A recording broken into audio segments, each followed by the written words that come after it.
Ma, pa, ganun din. Siyempre, nagpapasalamat ako sa sakripisyo ninyo sa amin.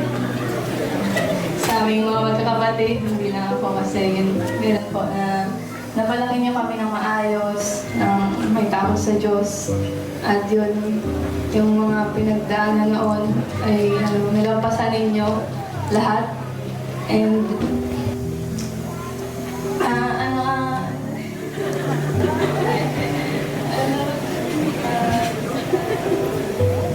kumahanga ako sa ninyo, sa dedication.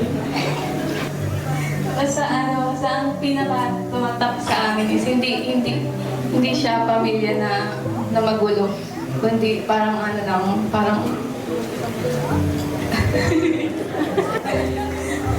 chillax. Basta yung ganun,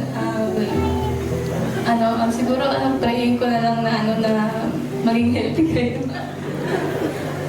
Kasi i-share ko lang. Kasi yun nga.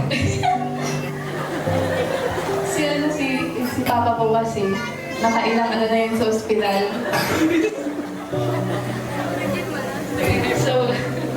So yun, lagi ko siya pinag-pray na sana makabot ng ganito, asal ko, ganun.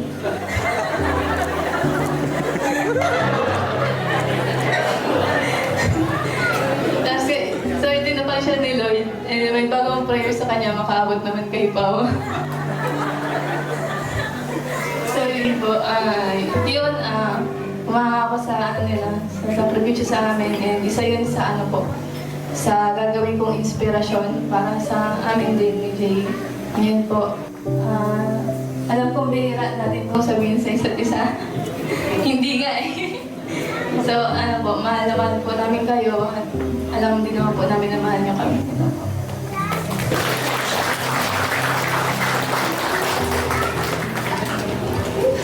Hindi. Tayo. Okay. Advice ko lang sa Jay at Kakay, okay lang na magkaroon ng maraming anak. Basta kamukha ko. Nagula mo na. Kapag nakita mo yung kamukha ni Kalinga Prab, ay huwag na, Kakay.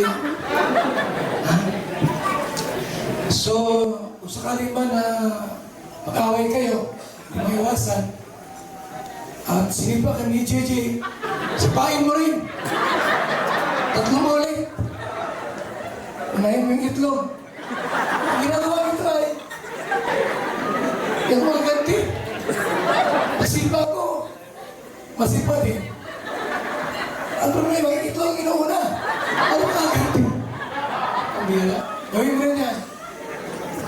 Pag tulog na kayo, bawa, night tulog ka na. Gumising ka ng mga nauna. Tuloy mo yung cellphone. Baka may chat yan na iba. Mayroon na. Mr. Roto bang may binubulong si Kakay sa kunin ko na daw yung microphone sa So, ang best ko ay yun. Mag-anak ng marami. Kasi kita ko naman, ang wapong anak ko. Ang pangit. Ito, maganda. Yun lang po.